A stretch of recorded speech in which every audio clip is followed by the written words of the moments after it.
Bien, mesdames et messieurs, on est tous un petit peu fatigués. Nous avons eu une belle journée avec un débat ce matin avec Emmanuel Todd sur le thème « La France va-t-elle disparaître ?» Je crois qu'elle a été très intéressant. Cet après-midi, la table ronde sur l'avenir de l'Allemagne et sur les classes dirigeantes allemandes a été tout à fait passionnant. On a eu ce petit interlude.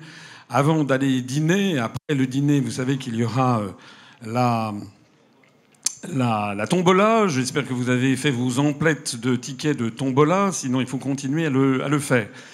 Je crois savoir que nous avons battu aujourd'hui notre record de fréquentation de tous les temps des universités. On a été, je crois, près de 1200 personnes parmi nous. Merci beaucoup.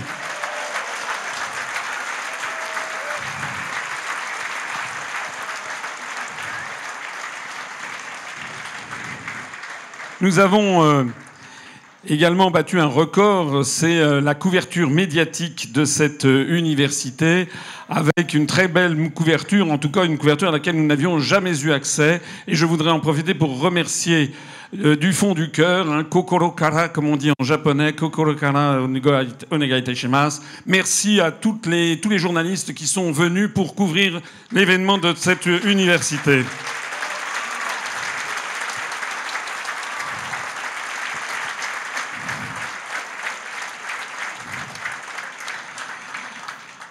Alors, je vais commencer par une petite anecdote. Sous l'empereur Tibère,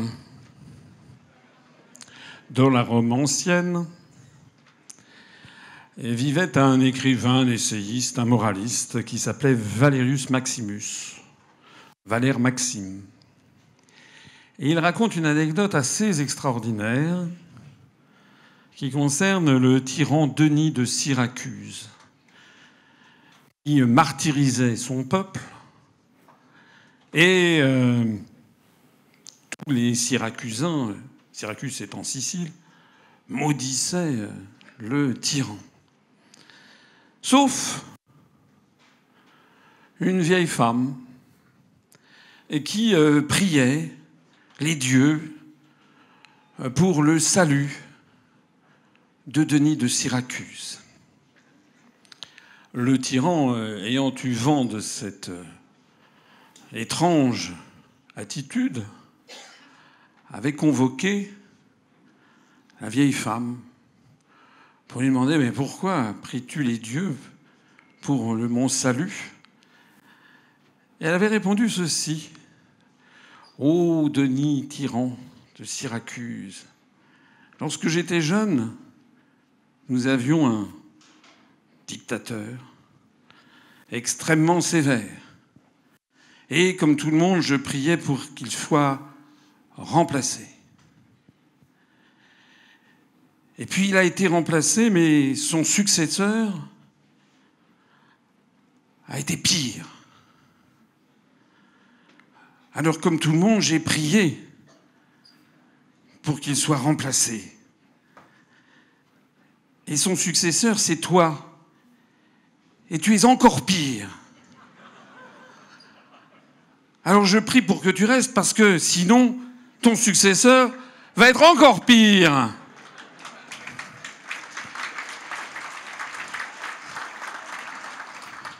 Vous voyez où je veux en venir ? Eh bien, au fond, l'Union populaire républicaine a été créée pour casser ce cycle infernal qui va de pire en pire.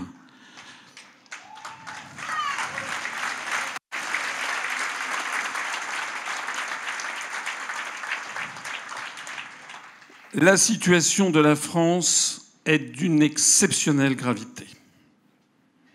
Nous devons tous nous mobiliser pour que le successeur de M. Macron ne soit pas pire encore. Nous ne voulons pas de la dame que M. Attali nous a promise pour 2022.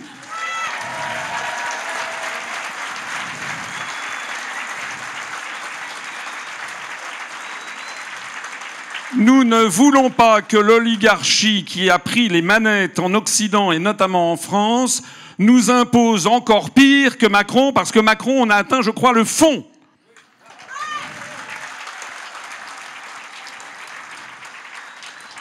En 2022, il faut que nous ayons une véritable renaissance de notre pays. Il faut que le prochain président de la République soit l'homme de la situation et qu'il redresse enfin notre pays, qu'il redonne à la France ce qu'elle a toujours été, le pays des hommes libres.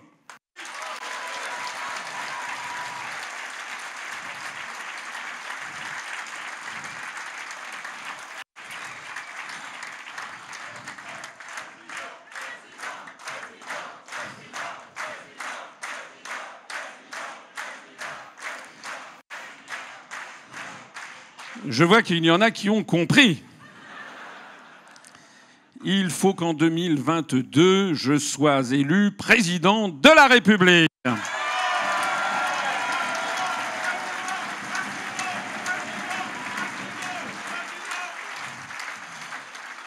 Et pour être élu président de la République en 2022, il faut que nous connaissions une forte croissance dès à présent, et c'est tout l'objet de l'année qui s'ouvre, des élections européennes de 2019. Nous devons absolument changer de dimension lors du prochain scrutin qui aura lieu le 26 mai 2019, lors du prochain scrutin des élections européennes.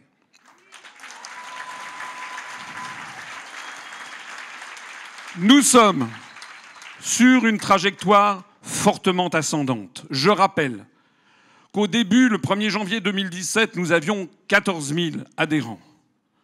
Et puis, au 31 octobre 2017, nous avions 28 000 adhérents. Nous avons multiplié par 2 le nombre de nos adhérents. On avait mis 10 ans pour passer de 1, c'était moi, à 14 000 adhérents. Entre 2007 et 2017, nous avons mis 9 mois pour passer de 14 000 à 28 000 adhérents l'année dernière. Bien entendu, les choses se sont ralenties après les élections présidentielles et législatives. Mais nous sommes quand même passés de 28 000 à 32 100 adhérents entre le 1er novembre 2017 et maintenant. C'est-à-dire qu'au cours de cette année, nous avons fait plus d'adhérents que pendant toutes les années antérieures, sauf l'année 2017 qui avait été une année tout à fait exceptionnelle. Donc, même si le rythme s'est ralenti, nous continuons à grimper et à nous enraciner dans la société politique française.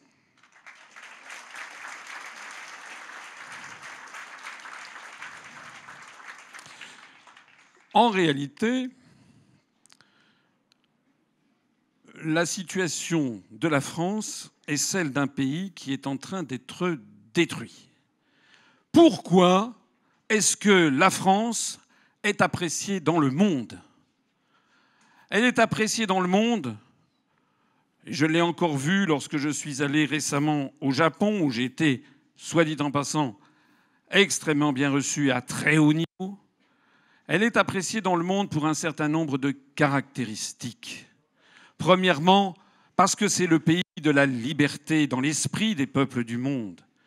Parce que c'est le pays de l'égalité dans l'esprit des peuples du monde.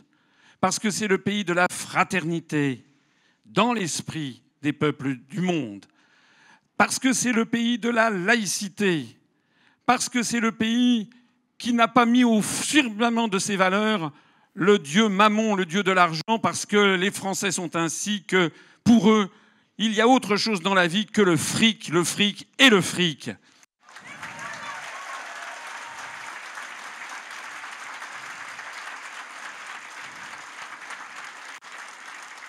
La France, elle est appréciée dans le monde pour ses terroirs, pour ses petites communes, pour sa douceur de vivre. Vous vous rappelez ce que Charles Trenet chantait « Douce France, doux pays de mon enfance ».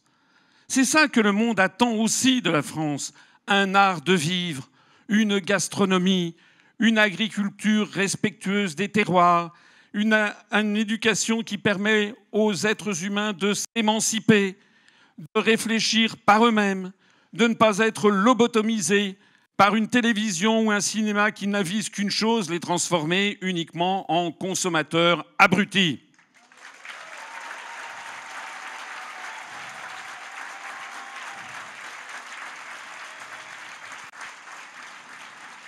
La France, elle est appréciée dans le monde parce que c'est aussi une grande puissance, parce que c'est l'autre Occident. La France, elle est appréciée dans le monde parce que c'est le pays de la Déclaration des droits de l'homme. La France, elle est appréciée dans le monde parce qu'elle est membre permanent du Conseil de sécurité des Nations Unies, siège obtenu de haute lutte par Charles de Gaulle au moment de la signature et de la ratification de la charte de San Francisco créant l'Organisation des Nations Unies. La France, elle est appréciée dans le monde parce qu'elle est une puissance nucléaire. La France, elle est appréciée dans le monde parce qu'elle est une puissance normalement non alignée. La France, elle est appréciée dans le monde et notamment par les plus pauvres des pauvres à travers tous les pays du monde parce que c'est normalement le pays qui doit dire, qui doit se battre pour la liberté des peuples et des nations.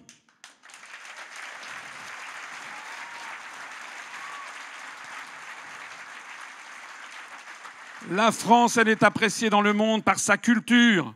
La France est appréciée dans le monde pour la francophonie, la langue française dont je rappelais ce matin qu'elle est en train de grimper au firmament des langues les plus usitées du monde et que en 2060, ce sera sans doute le 4e ou 3e langue la plus utilisée dans le monde, avec d'ailleurs une langue qui sera à 90% africaine, utilisée sur le continent africain. La France, elle est appréciée dans le monde pour toutes ces séries de raisons qui font qu'elle est la France. Et comme l'avait dit magnifiquement Charles de Gaulle, il avait dédié un jour un texte en disant qu'il s'adressait à toutes celles et à tous ceux qui veulent avant tout que la France reste la France.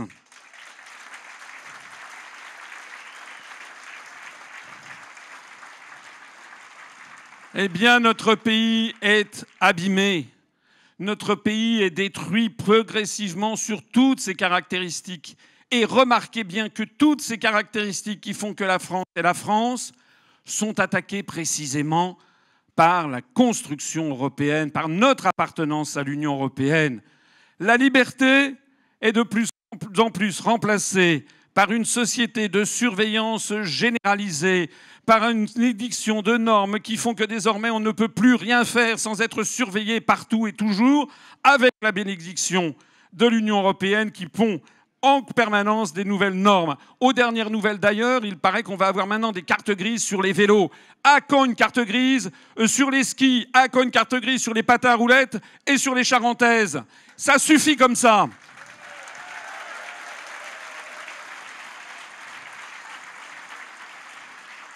L'égalité est attaquée par un mode de production, un modèle économique ultralibéral, néolibéral, néoconservateur, tout ce que vous voudrez, en attendant, par un modèle économique qui est en train d'agrandir de façon fantastique les inégalités entre les Français, comme d'ailleurs dans tous les peuples d'Occident. On apprenait ces jours-ci d'ailleurs que les seules catégories sociales qui avaient bénéficié de l'élection de Macron, eh bien, ce sont les milliardaires qui n'ont jamais été aussi nombreux depuis l'élection de Macron, pendant que beaucoup de Français s'enfoncent dans la misère.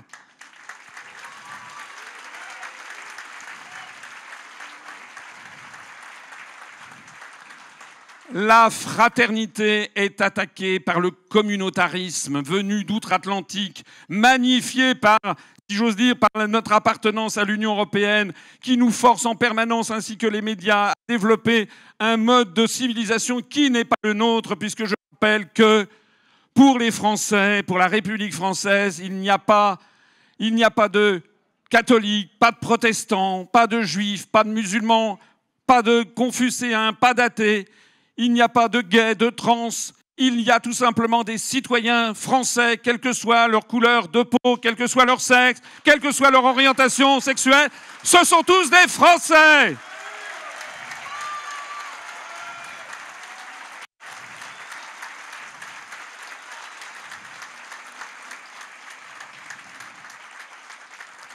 La laïcité est attaquée également par cette espèce de volonté rampante de développer en permanence une espèce d'appartenance religieuse que les gens doivent porter en bandoulière.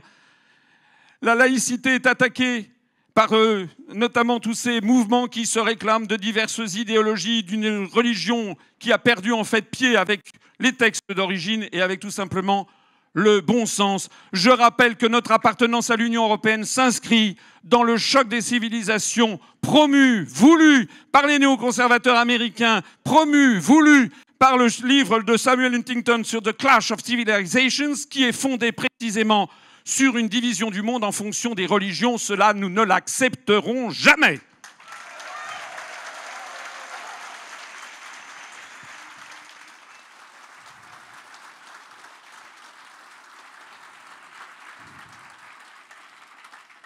Les terroirs, l'agriculture, la bonne chair, la bonne vie en France, la douce France de Charles Trenet est attaquée aussi par les grandes orientations des politiques économiques qui nous imposent constamment d'avoir une agriculture toujours et toujours plus rentable, toujours dégageant le maximum de profit, alors que vous savez que nous avons en matière agricole près d'un agriculteur qui se suicide tous les jours parce qu'il n'en peut plus des conditions qui lui sont faites.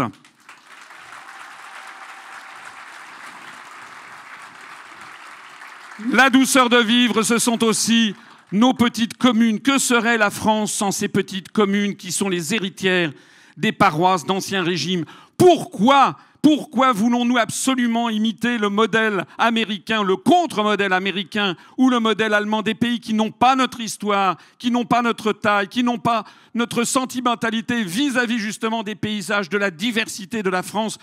Fernand Braudel disait « La France est d'abord et avant tout diverse ». Nous voulons garder nos départements, nous voulons garder nos communes parce que les départements sont le fruit de la Révolution française, et c'est avec les départements que l'on a supprimé tous les privilèges d'Ancien Régime, toutes les régions avec leurs poids et mesures, etc., pour qu'il n'y ait justement plus que des citoyens français. C'était la fête de la Fédération de 1790.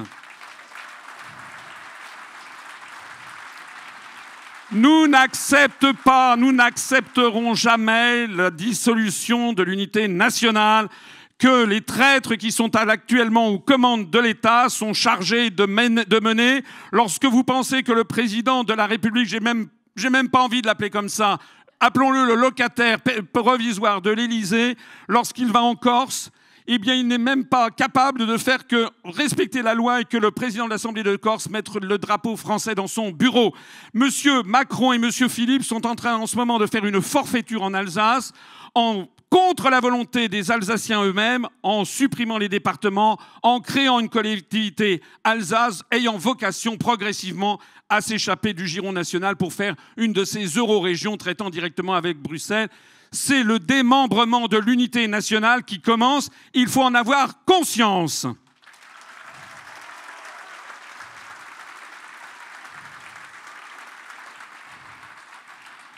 Ce qui fait que la France est une grande puissance est également attaqué par la construction européenne.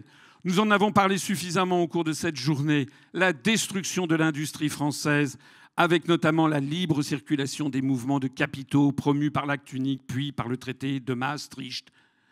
Là, non seulement nous avons la destruction de l'agriculture, mais aussi la destruction de l'industrie favorisée par un euro qui finira de toute façon par exploser après nous avoir ruinés. Nous ne l'accepterons jamais.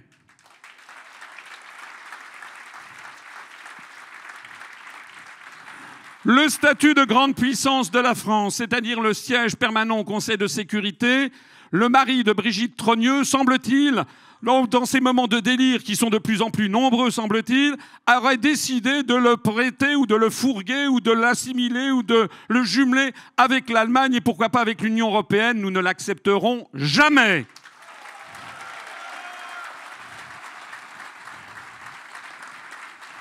Parce que vous avez bien compris que si nous cédons le siège au Conseil de sécurité,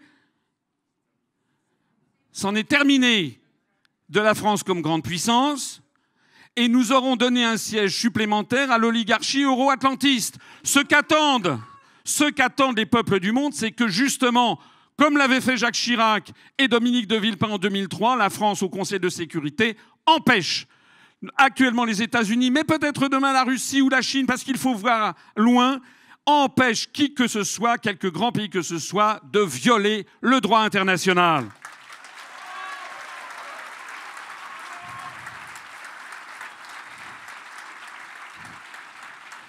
Ce qui fait que la France est respectée, c'est aussi son armement nucléaire, c'est aussi sa force militaire, c'est aussi sa zone économique exclusive, la deuxième du monde, sur les mers et les océans du globe, du monde entier.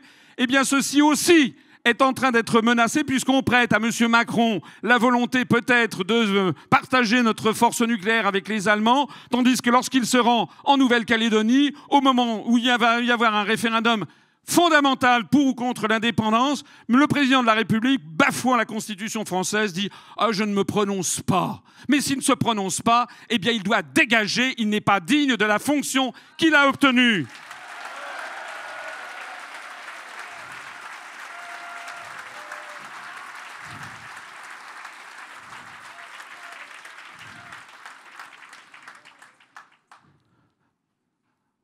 Alors,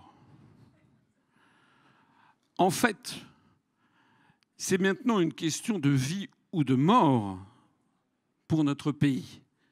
Si nous continuons à rester dans cette construction qui est en train de détruire un par un, de façon extrêmement méthodique, tout ce qui a fait la France, de notre unité nationale jusqu'à notre rayonnement planétaire, en passant par la langue française. Vous avez vu que M. Macron a donné son accord à ce que, comme nouvelle secrétaire générale de l'Organisation internationale de la francophonie, ce soit une ministre rwandaise du gouvernement de Paul Kagame qui, justement, a fait passer le Rwanda est en train de transformer le Rwanda en un pays totalement anglophone. Monsieur Macron, qui d'ailleurs, au moment, il y a quelques mois, avait dit que la meilleure façon de défendre la francophonie, eh bien, c'était de parler l'anglais.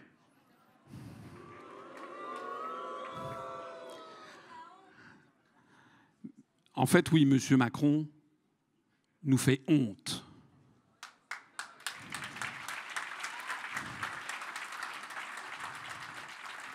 Tout le monde voit bien que la construction européenne est arrivée dans une phase de nécrose. Les contradictions sont devenues insurmontables.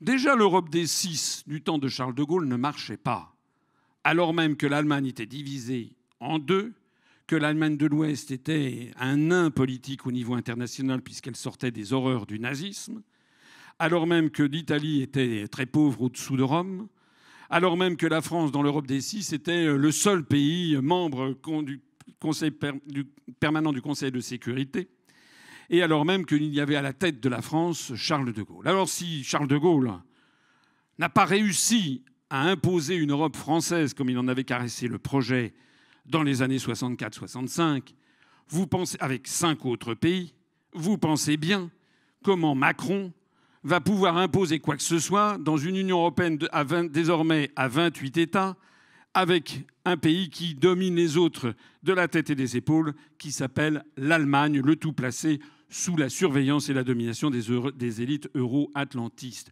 Il faut donc comprendre que si nous restons dans cette construction, nous participerons tous ensemble à la destruction d'un pays que nous ont légué 40 générations, un pays qui a 1500 ans d'âge depuis le baptême de Clovis.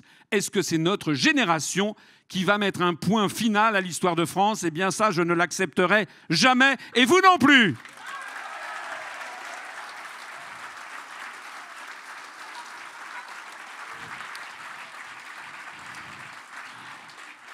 En réalité, d'ailleurs, les Français n'y croient pas. Les Français qui se disent pour l'Europe, les Français qui haussent les épaules lorsqu'on leur dit de sortir de l'Union européenne, ce ne sont pas leurs idées. Ils ne font que répéter ce qu'ils ont entendu à la télévision et à la radio parce qu'ils n'ont pas fait l'effort nécessaire d'écouter nos analyses, de les réfléchir en conscience, et eux-mêmes ne croient pas à ce que nous annonçons. C'est comme ça d'ailleurs que nous allons vers le désastre. Il y a une jolie phrase, pas jolie mais belle phrase, de Jean-Jacques Rousseau qui disait « Les idées générales sont la source des plus grandes erreurs des hommes. La construction européenne, c'est une belle idée, c'est une idée générale, mais qui se transforme en désastre. Et comme le disait le philosophe Blaise Pascal, qui veut faire l'ange fait la bête.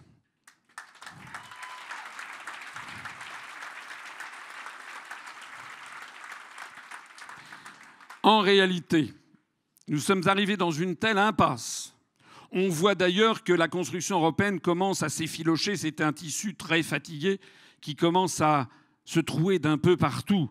Regardez ce qui se passe en Pologne. Regardez ce qui se passe en Hongrie. Regardez ce qui se passe en Grèce. Regardez ce qui se passe en Allemagne.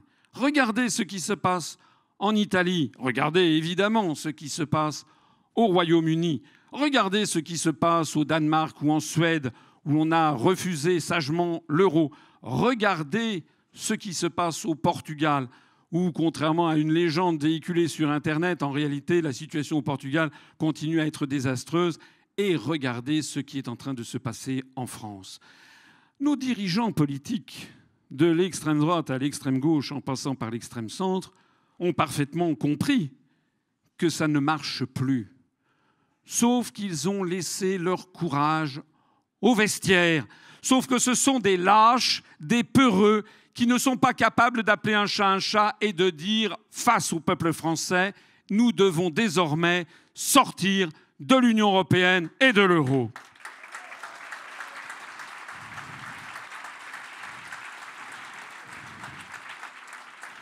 Oui, ce sont des lâches. Madame Loiseau, ministre des Affaires européennes, vous êtes une lâche parce que vous clamez sur toutes les télévisions et les radios que vous organisez des débats sur l'Europe. Il paraît que vous en avez fait 700 à travers la France.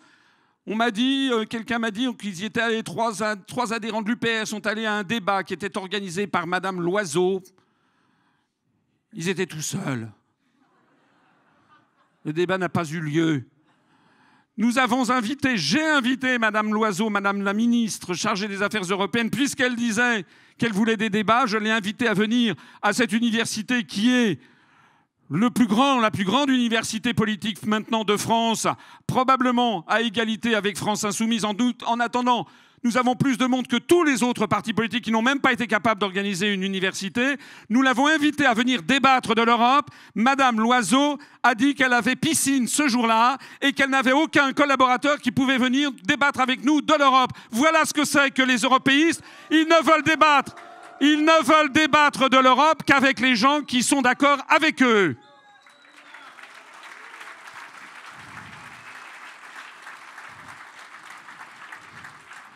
Oui, monsieur Barnier, vous êtes un lâche aussi. Le commissaire européen français chargé du Brexit, je l'ai invité dans les formes les plus solennelles à venir ici pour parler du Brexit, devant un public qui est le vôtre, avec 1200 personnes qui auraient été intéressées et avides de comprendre ce qui se passait et qui auraient été intéressées de voir le commissaire européen Michel Barnier débattre avec le président de l'UPR. Monsieur Barnier a fait savoir qu'il avait piscine ce jour-là et qu'il ne pouvait pas y aller, et aucun collaborateur non plus. Voilà ce que c'est que les européistes.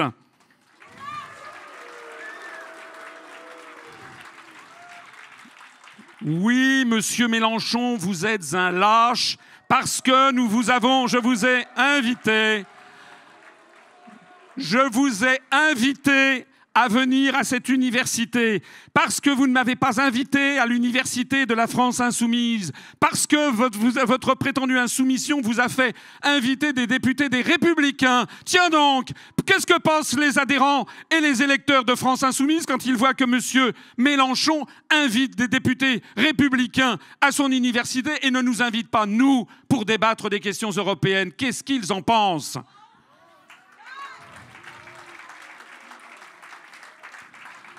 Alors,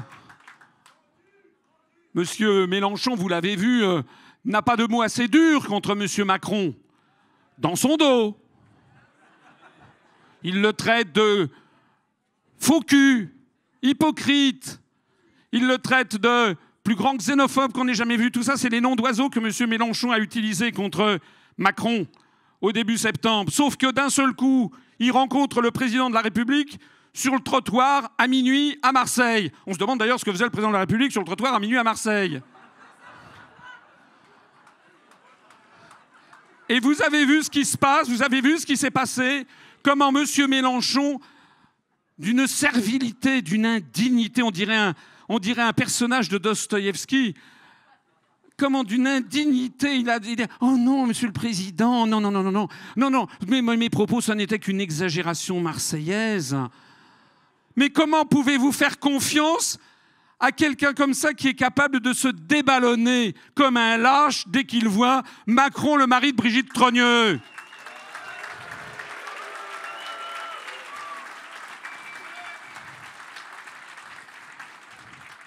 Alors j'ai invité M. Mélenchon à venir débattre avec vous, avec nous, pour que nous débattions sur son projet. Comment est-ce qu'il va changer d'Europe? Comment il va convaincre, par exemple, le Luxembourg, les Pays-Bas, Malte, les pays de l'Est, à revenir sur la libre circulation des mouvements de capitaux qui sont à l'origine des délocalisations industrielles?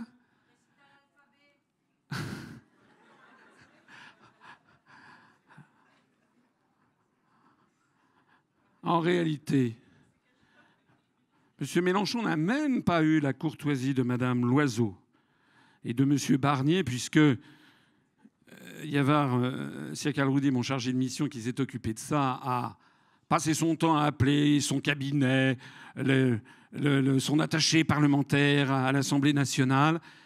M. Mélenchon n'a même pas daigné nous dire qu'il ne pouvait pas venir. D'ailleurs, j'ai demandé la même chose, pas pour cette université, je n'allais pas inviter toute la planète, mais j'ai déjà demandé à débattre avec Mme Le Pen, avec M. Dupont-Aignan, avec M. Castaner, pourquoi pas, avec M. Yann Brossat, avec qui le veut, à condition qu'il soit à la tête d'un parti politique et que ce soit quelqu'un qui représente quelque chose. Nous n'avons jamais de réponse. En réalité, la situation est tellement grave que les responsables politiques ne savent plus comment s'en sortir. D'abord, la classe politique, il faut le dire telle qu'elle est, c'est d'ailleurs ce que me disent souvent en off des journalistes. Ils me disent « qu'est-ce qu'ils sont mauvais ?» en parlant des autres. Et ils sont tellement mauvais qu'ils ont pris des positions par lâcheté au cours des années écoulées. Ils se sont dit « oh, je ne peux pas dire que je suis contre l'Union européenne parce que sinon... » Mais nom d'une pipe, si c'est ce que l'on pense, on doit le dire en démocratie.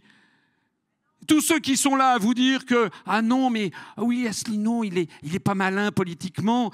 Mélenchon ou M. Dupont-Aignan ou Mme Le Pen sont beaucoup plus malins parce qu'ils avancent masqués. » Parce qu'on va dire qu'on est pour une autre Europe, mais en fait, une fois qu'on sera au pouvoir, eh bien, on sortira d'Europe. De qui se moque-t-on? Comment peut-on imaginer, alors que nous aurions toutes les forces contre nous pour essayer de sortir de l'Union européenne, comment peut-on imaginer de se faire élire sur un programme consistant à y rester pour ensuite faire le contraire de ce qu'on aurait été élu? C'est-à-dire, en fait, mentir aux électeurs dans tous les cas de figure.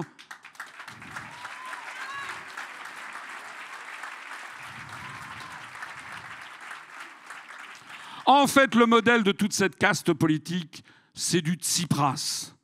C'est-à-dire mentir, mentir, mentir et mentir encore. Tout ça pour arriver à avoir un poste, un mandat électif avec la complicité des grands médias, parce que l'on a peur, parce qu'on a peur de son nom. Eh bien, nous, vous le savez, nous avons dit non. J'ai créé, le 25 mars 2007, un parti politique sans aucun soutien politique, sans aucun soutien financier, sans aucun soutien médiatique, tout seul.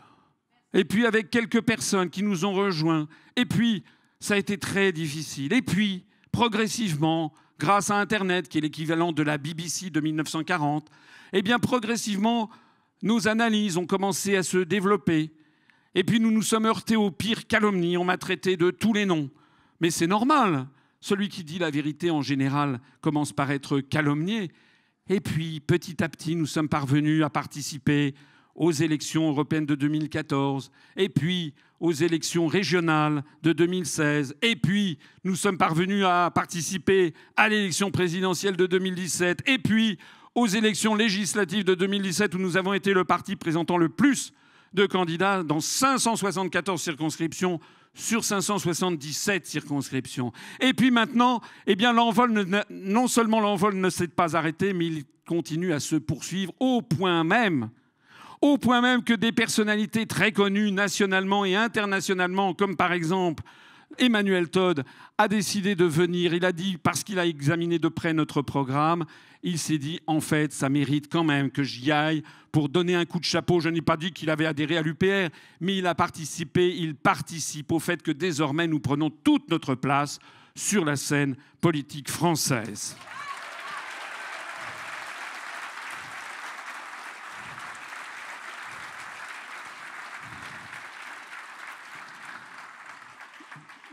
Croyez-moi, ce n'est que le début de l'envol. Vous avez vu, ça n'est pas pour rien que nous avons eu une très bonne couverture médiatique. Parce qu'il y a un moment où les choses commencent à basculer. Ce qui se passe en ce moment en Italie, où la dictature européiste fait des ravages, le sentiment général fait que toute notre classe politique commence à prendre peur. Vous avez vu que M. Alain Juppé a dit, pour la première fois, j'ai peur que la construction européenne ne s'effondre. Quel aveu de la part de M. Juppé et quel enthousiasme nous devons avoir pour poursuivre notre tâche.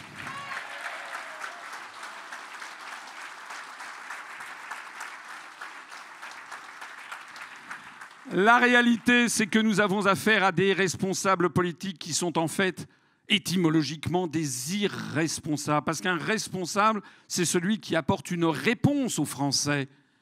Moi, j'apporte, nous apportons la réponse qu'attendent les Français, alors que nous avons face à nous des bonimenteurs d'extrême droite, de centre, de gauche, qui n'apportent en fait aucune réponse aux Français, si ce n'est que toujours les mêmes sempiternelles promesses d'autres Europe, et de demain on va raser gratis quand on n'a pas le fin du fin, c'est-à-dire pensez printemps les amis. Eh bien maintenant c'est terminé, les Français vont se ressaisir, les Français vont se relever.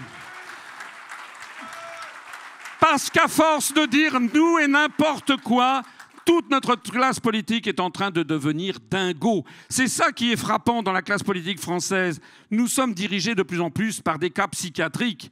Regardez ce qui se passe à l'Élysée. Regardez ce qui se passe dans les autres partis politiques. Regardez comment M. Mélenchon a d'un seul coup s'est proclamé. J'ai cru qu'il allait nous dire qu'il était ressuscité des morts. Je suis une personne sacrée, je suis la République. Non mais où va-t-on ?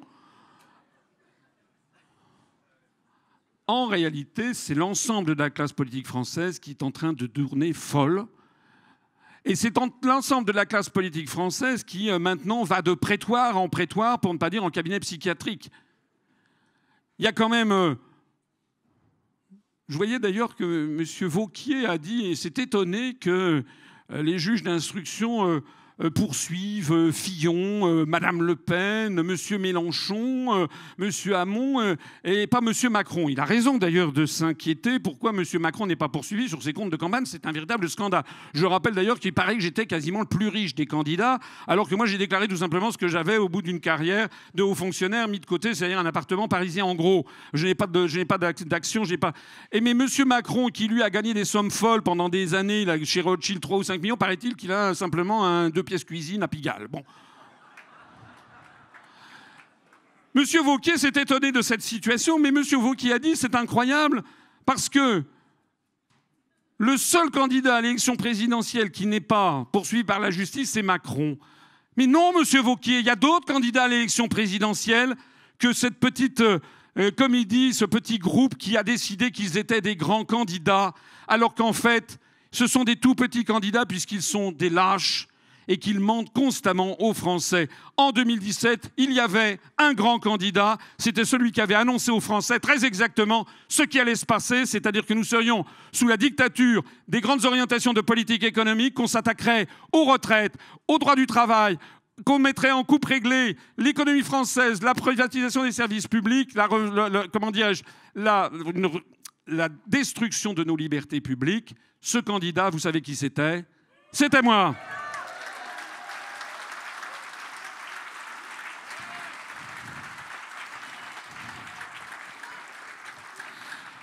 Alors, aujourd'hui, ce soir, je décide de lancer avec vous la campagne pour les prochaines élections européennes qui auront lieu le 26 mai 2019, où je serai tête de liste de la liste UPR.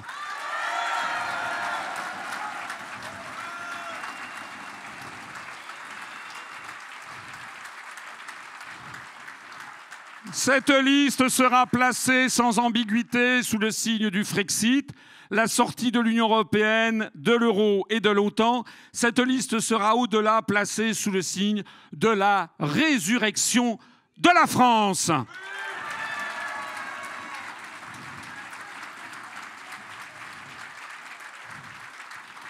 Nous nous mettons en ordre de marche dès demain. Je nomme ce soir Yavar Siakalroudi, levez-vous Yavar, qui est mon directeur de cabinet, directeur de campagne. C'est lui sur lequel vous pourrez lancer notre campagne.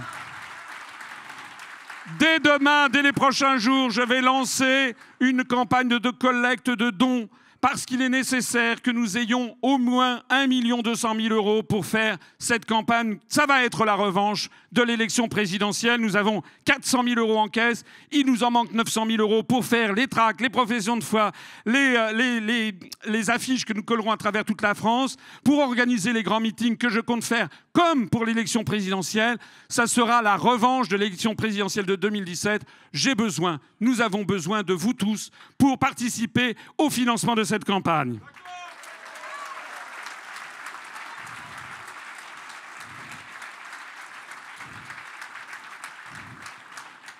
Au cours de cette campagne, je vais aller sur le terrain. Ça commence d'ailleurs dès le 3 novembre prochain. Je serai à Châteauroux. Reportez-vous sur notre site internet, reportez-vous sur les réseaux sociaux. Je ne vais pas ménager ma peine parce que je n'ai jamais ménagé ma peine depuis que j'ai créé l'UPR. Je vais aller partout en France, ainsi que ceux qui seront sur la liste. Je leur demanderai aussi d'aller partout en France pour porter la bonne parole et redresser les Français pour cet effort de résurrection nationale que nous avons engagé.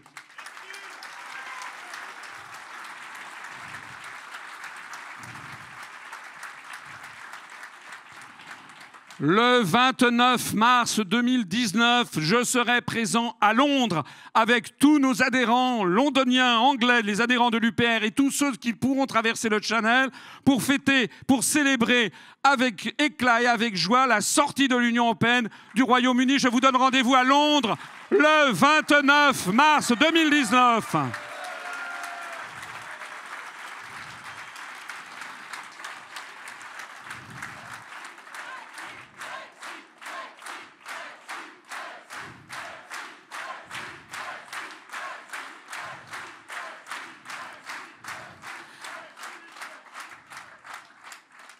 La France libre, de nouveau, sera à Londres le 29 mars 2019.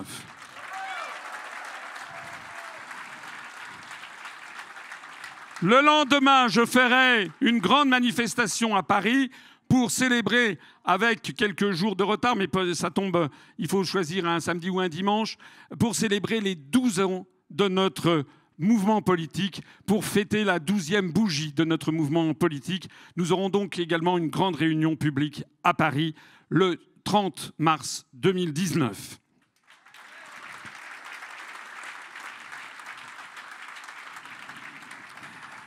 Et puis dans cette liste qu'il y aura, que je présenterai, dont je présenterai la teneur probablement au début de l'année prochaine, il y aura des militants, des adhérents et des adhérentes, puisque ce sont des listes moitié hommes, moitié femmes.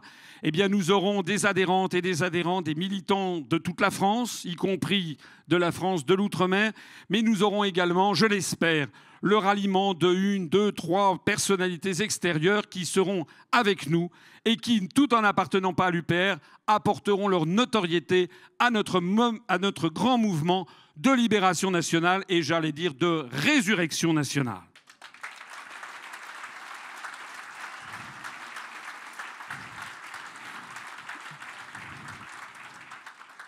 Nous devons agir absolument et définitivement dès maintenant pour les élections européennes.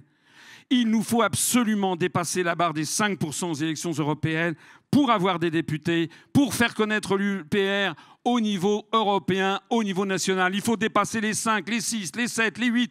Il faut tout faire pour mobiliser les Français derrière nous. Quand même, puisque nous serons la seule liste pour faire sortir la France de l'Union européenne et de l'euro et pour le Frexit, quand même, puisque Macron a dit à la BBC le 18 février dernier que si on faisait un référendum sur le Frexit en France, probablement les Français voteraient pour, ça veut dire que nous avons face à nous des millions de Français qui attendent notre liste. Nous devons être à la hauteur collectivement. Nous devons nous mobiliser dès maintenant.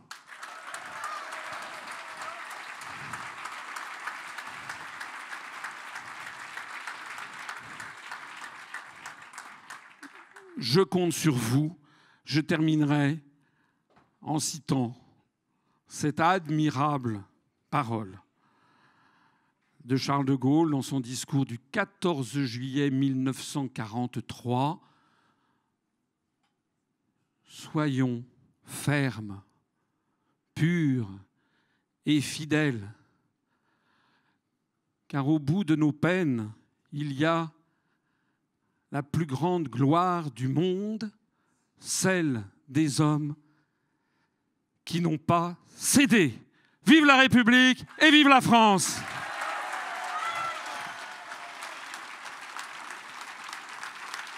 Retrouvez nos analyses, nos propositions, adhérez ou faites un don sur upr.fr. Retrouvez-nous aussi sur Facebook pour partager des idées et participer au direct. Twitter pour suivre les réactions de François Asselineau au jour le jour. YouTube pour ne rater aucune de nos vidéos. Pour nous aider à rétablir la démocratie, poussez-nous, abonnez-vous, partagez.